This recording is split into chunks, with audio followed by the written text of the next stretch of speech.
Today we're going to talk about quantum mechanics in 3 dimensions. We've done all we want to do, at least for the present, in 1 dimension. So what we'd like to do is to talk about solutions of the Schrodinger time-dependent equation in 3 dimensions. And it's going to look like this. IH bar d psi dt is equal to h psi. That's my time-dependent Schrodinger equation. Today I'm going to dispense with all of the hats for the operators today. I'm going to write my Hamiltonian as 1/2 m v squared plus v equal to 1 over 2m px squared plus py squared plus pz squared plus v. And I'm going to define p sub x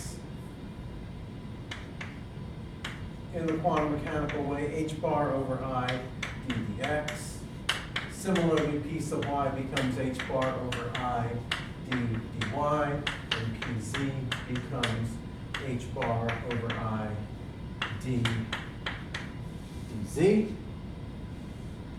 Altogether, if I want to look at p as a vector, a 3-dimensional vector, 3 vector, I would look at this then as h bar over I with the del operator. And so I can write my time-dependent Schrodinger equation the following way. I can write it as I h bar times d psi dt is equal to minus h bar squared over 2m del squared psi or positive psi plus d psi. So that's what happens when you go from 1 dimension to 3 dimensions. Del squared, of course, is the Laplacian operator. We define that. Del squared is second partial with respect to x, second partial with respect to y, and second partial with respect to z. We expect that our solutions are going to be normalized. Therefore, we expect that if I integrate psi squared over all space, and we'll call all space d3r. Integral of that should be equal to 1. Then d3r is just defined as dx, dy, dz. Just normally going from 1 dimension to 3 dimensions.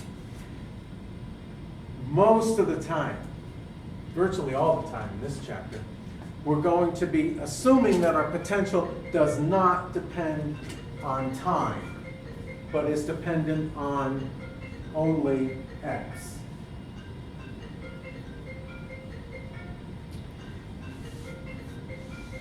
That being the case, I'm going to write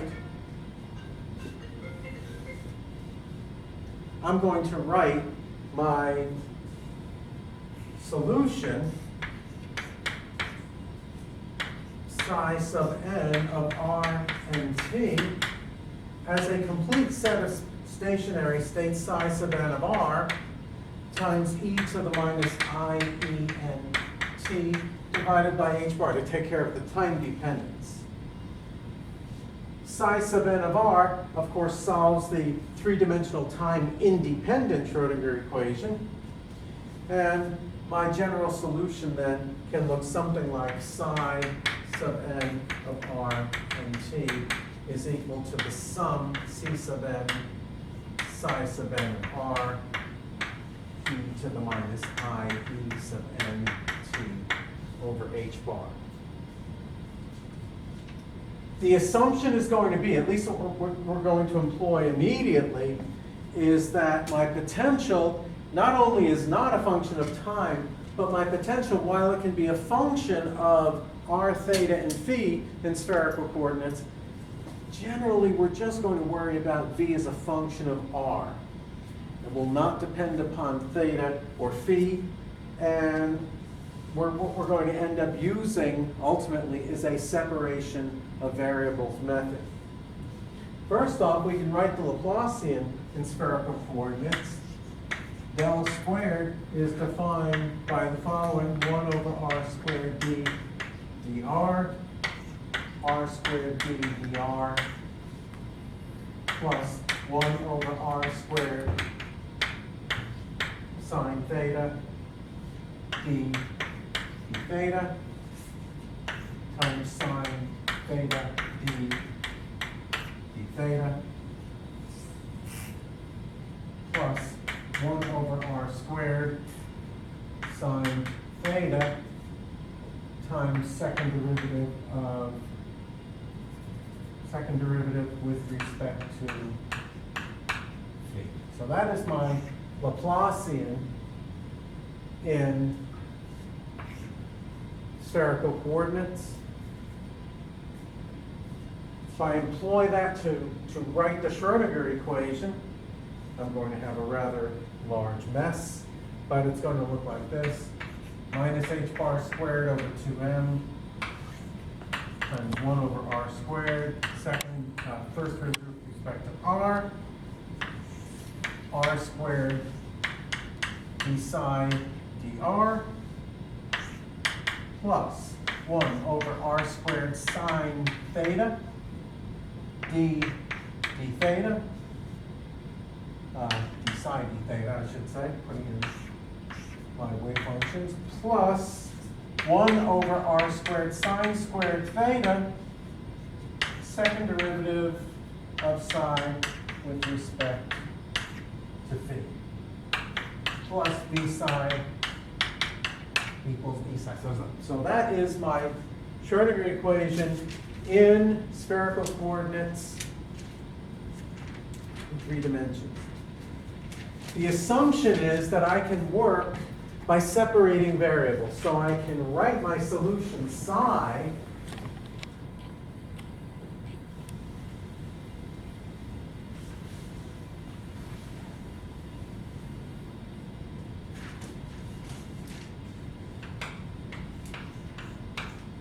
of r, theta, and phi as some r of r times y of theta and phi.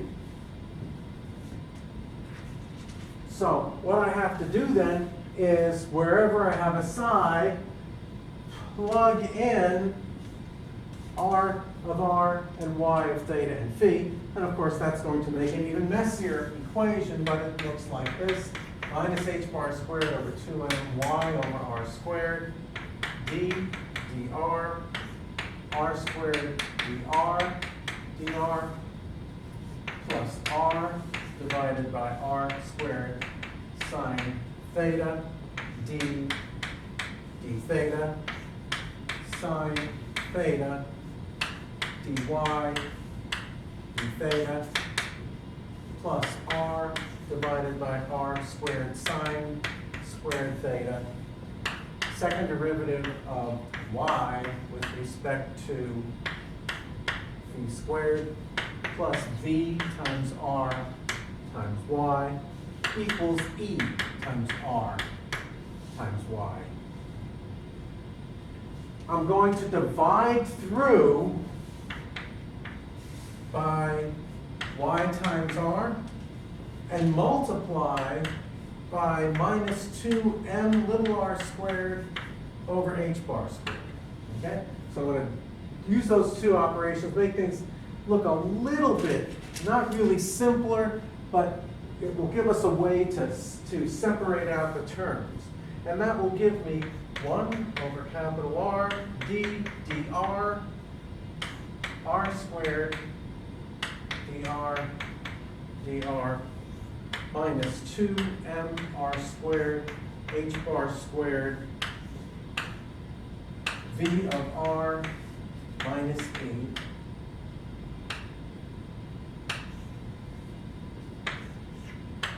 plus 1 over y times 1 over sine theta d theta of sine theta dy d theta plus 1 over sine squared theta d squared y d squared, all equals 0. It looks like a mess, But we've made things a little bit easier on ourselves because if you notice, the first term depends upon only r. And the second term depends only upon theta and phi. So we've separated our variables. But also that being the case, if I bring the second term to the right-hand side, notice what has to happen. In order for those two terms to be equal to each other, they both have to be equal to a constant. They certainly can't be equal to functions. There's no way they'll ever be equal to each other. So that being the case, we're going to use the constant, because we are using some 20/20 hindsight, we're going to use the constant L times L plus 1. So what we're going to say is 1 over R d dr, R squared dr, dr, minus 2mr squared h bar squared times v of r minus e is equal to L times L plus 1. By the same token, using the other equation, 1 over y times 1 over the sine of theta, d theta of sine theta dy d theta plus 1 over sine squared theta, second derivative of y with respect to phi is equal to minus L times L plus 1. Typically, we want to play with the angular equation before we do the radial equation. Let's do that. Let's multiply. So we're going to play with this second equation. And let's multiply through by y sine squared theta. So if I do that, I'm going to get sine theta d theta of sine theta dy d theta plus second derivative of y with respect to phi is equal to minus L times L plus 1 sine squared theta times y.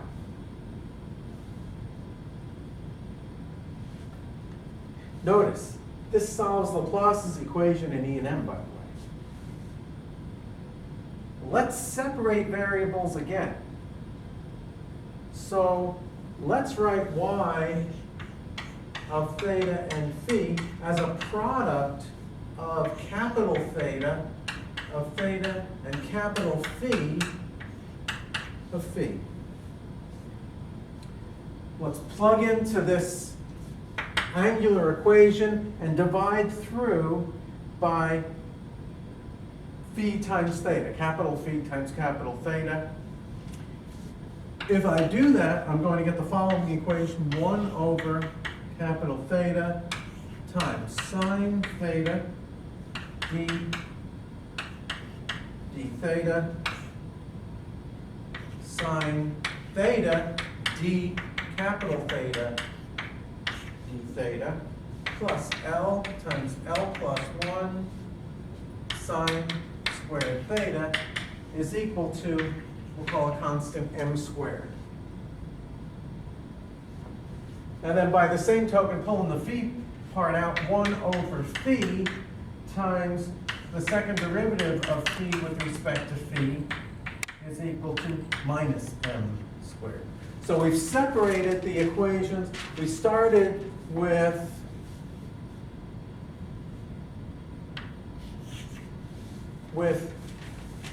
one equation that had 3 variables in it. We broke it down. We broke it down again. Now we've got 3 equations, 1 in theta, 1 in phi, and ultimately 1 in r for later on.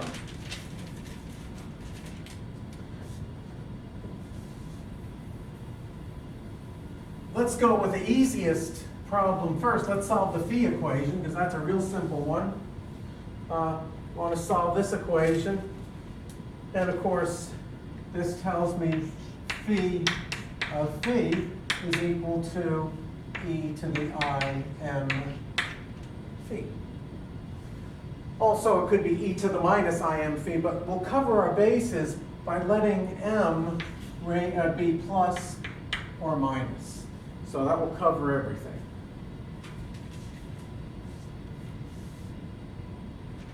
By the way, if you did this in your E and M class, you'll notice that typically the solution you use rather than e to the im phi, you're using sines and cosines because the solution has to be real in E and M. In quantum mechanics, we're not limited by that, and it's a lot easier to work with e to the im phi than it is sines and cosines. So that's why we express it this way rather than the way you might have done it in E and M. Notice, if I write phi of phi plus 2 pi, that's the same thing as just phi of phi, right? I end up in the same place. So any solution will work. I can say that m, in order for this to happen, m must be equal to 0 plus minus 1 plus minus 2 plus minus 3, etc., for this to be consistent. Wow, that's a lot of work. And that's just for the phi equation. Let's go back and examine the theta equation.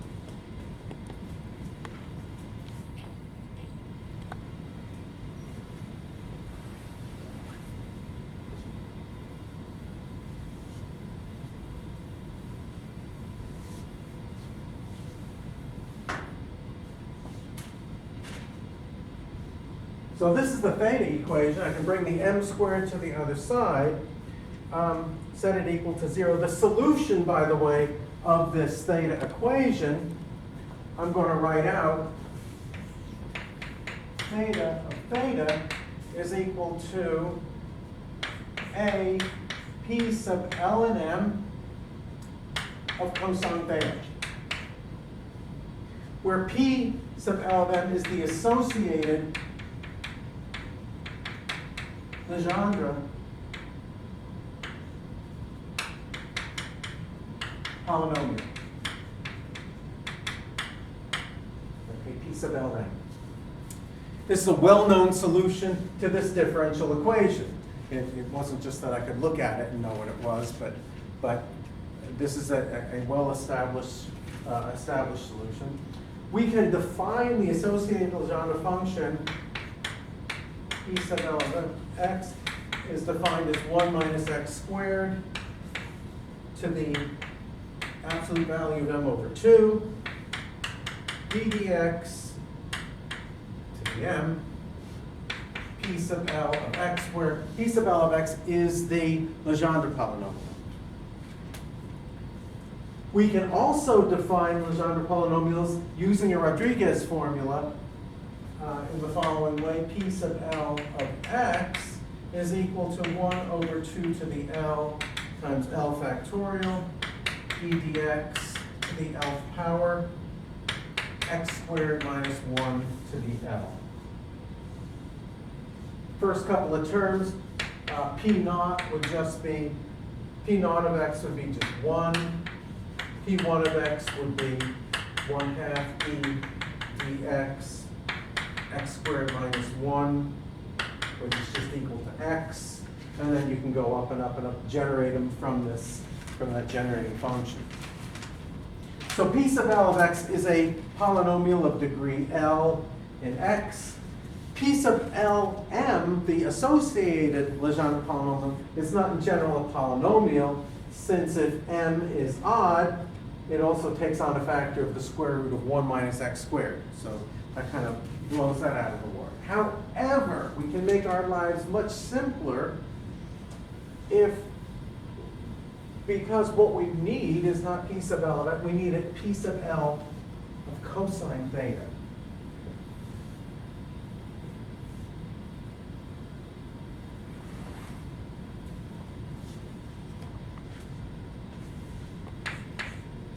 P sub lm of cosine theta and square root of 1 minus cosine squared theta, which is of course sine theta, are both always polynomials. So this makes life a lot easier. what we have to specify is that L is an integer that's not negative, so it must be greater than or equal to 0 and be an integer. And if m is greater than 1, p sub Lm must be equal to 0. So for any given L, there are 2L plus 1 possible m values. Now the theta equation is the second order differential equation, and we've discussed only one of its solutions. There are other mathematically acceptable solutions, but they're not physically acceptable because they either diverge at theta equals 0 or theta equals pi. I want to talk about normalization.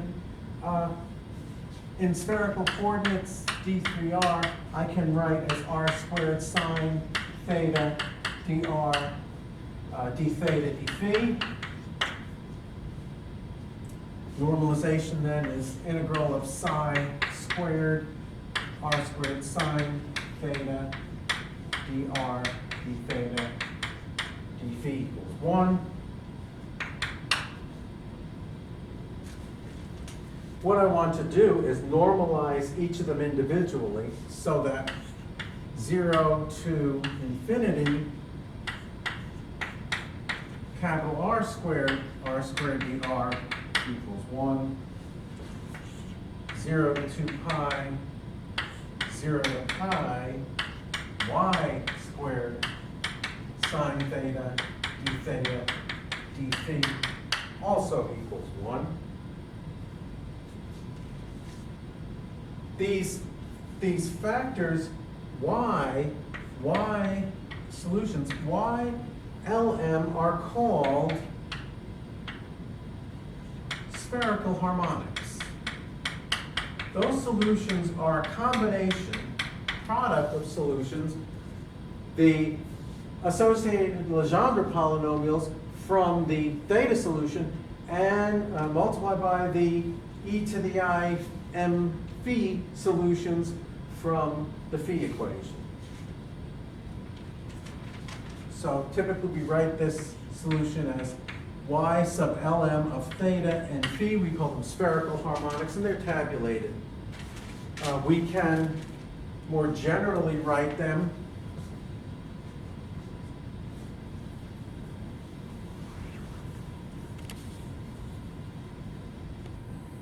in the following way.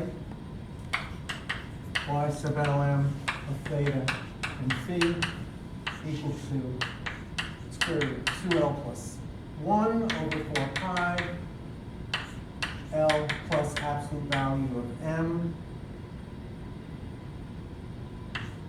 factorial divided by L L minus absolute value of m, L plus absolute value of m factorial, e to the I m phi, p sub L m of cosine theta. So this factor here is our normalization factor. In this case,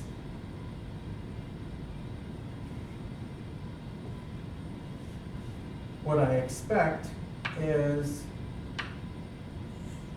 integral 0 to 2 pi, 0 to pi, y sub Lm of theta and phi,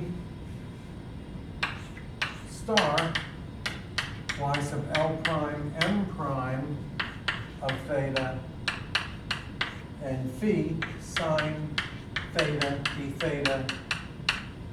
phi, should be equal to Kronecker delta L prime, Kronecker delta m prime. So the spherical harmonics are also orthogonal.